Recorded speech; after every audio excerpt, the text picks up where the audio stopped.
पक्षाकडे काय मागितलं जे तुम्हाला हवं होतं असं सुप्रिया सुळेंनी म्हटलंय। मागितलं असतं तर दिल खोल के तुमको देती असं सुप्रिया सुळेंनी म्हटलं। मोठा भाऊ म्हणून नेहमी सन्मान केला, मला आरोपांचं वाईट वाटत नाही असं म्हणत सुप्रिया सुळे यांनी अजित पवार यांच्यावर टीका केली। मी पक्षाकडे असं काय मागितलं जे तुम्हाला हवं होतं? आज माझ्याबद्दल बोललं जातं, अहो एक लोकसभेचं तिकीट मागितलं, एक। यांना कधी हवं होतं का ते? कुणालाच नको होतं।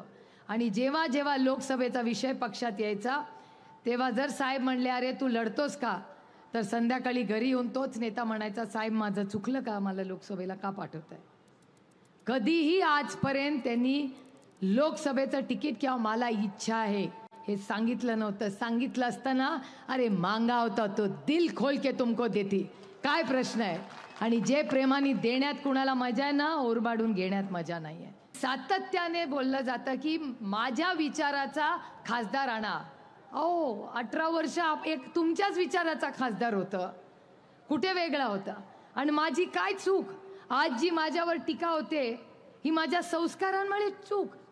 मोठा भाऊ म्हणून नेहमी मान सन्मान केला, मोठा भाऊ म्हणून नेहमी एक पाऊल मागे उभे राहिले, कशात ढवळाढवळ केली नाही। कुठल्याही आमदाराला विचारा, त्या राहुल कुलला विचारा किंवा भरणे मामांना विचारा, संजय राऊत आपल्या संजय जगतापांना किंवा संग्राम थोपटेंना विचारा।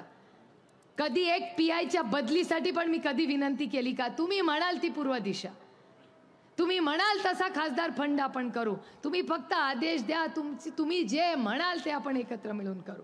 आणि आज त्याच वागण्यासाठी तुम्ही माझ्यावर टीका करता, म्हणजे आमच्यावर केलेले संस्कार हेच आम्हाला नडले। लोकशाही मराठी ऐका, पहा, जागरूक रहा।